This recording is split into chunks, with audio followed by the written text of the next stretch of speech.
Recording is going. Okay. My name is David Miller, and this presentation will be on the results of my pilot study into the psychometric properties of the warrior mentality scale. The WMS is proposed as a novel measure of the long-term effects of military training and lived experience on individual service members' patterns of thought, behavior, emotion regulation strategies, as well as their perception and detection of threat stimuli in their everyday environment when removed from military service. Now, the aspect of this scale and my approach that makes them unique is the focus that I place on the long-term effects of military training. This refers to the collective training experience that an individual will have from their first day in military service until the last day of their contract, however long that period may be. And it's based on several simple principles. The first of which is that military service, whether in combat or in support of combat operations, represents a highly unique environment filled with novel stimuli and demand characteristics that the vast majority of the population will never encounter. Because it is this unique and novel environment, it requires individuals to adopt new behaviors and patterns of thinking and ways of engaging with their environment.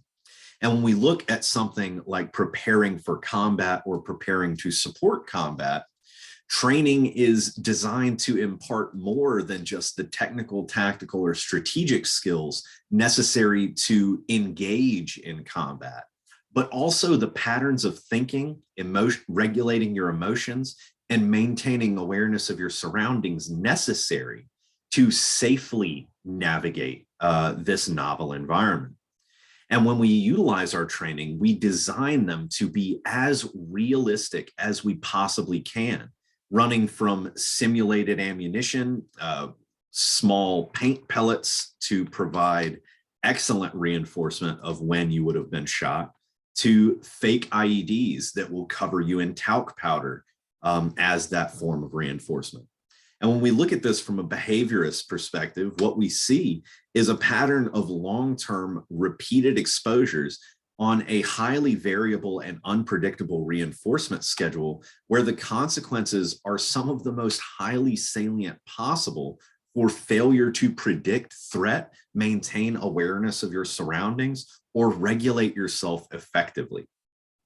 So armed with this idea, I set out to attempt to identify what areas of military training most readily lended themselves to being able to generalize and maintain utility, at least perceived utility, within the individual once they were removed from military service. And what this came out to was essentially that our cognitions and perceptions altered by military service will continue to affect our behaviors. And these emotion regulation and affect responses that we have learned to utilize throughout military service will allow us to continue to maintain that awareness of surroundings, which will further affect our cognitions and behaviors. I also set out to examine if there was an effect between level of social supports that individuals perceived, both before their exit from service and after their exit from service, to see if they perceived any form of abandonment. Because this was just a pilot study, we kept the hypotheses very simple. First being that the WMS would have acceptable psychometric properties and internal consistency.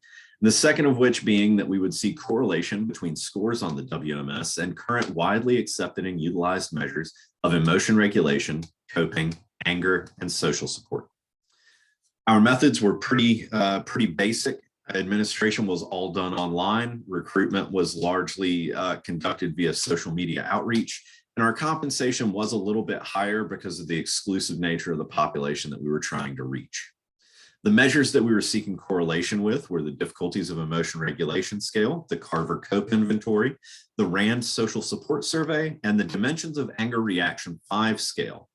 We hope to see good correlation with all of these measures, but the two that we hope to see correlation with the most were the difficulties of emotion regulation scale and the DAR-5.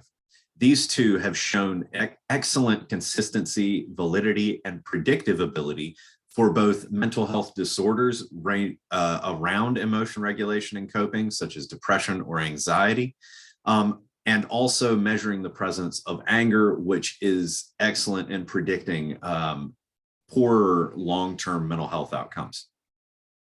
The results of our study did validate our initial hypothesis in a population of 29 US military veterans. We received a Chrome box alpha of 0.878, indicating good internal consistency and justifying future research, experimentation, and validation for the WMS. While we did not see correlation with every scale in the way that we hoped, we did have moderate correlations with the two scales that we hoped to have the most correlation with in the DAR and the DERS.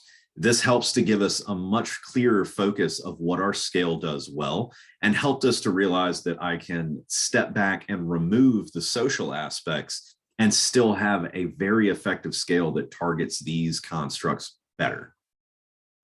Acknowledgements go out to everyone on this screen. All of them have been absolutely critical to this research getting off the ground.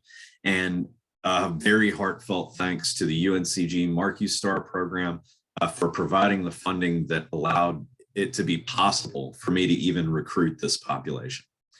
That is my presentation, and thank you all for your time.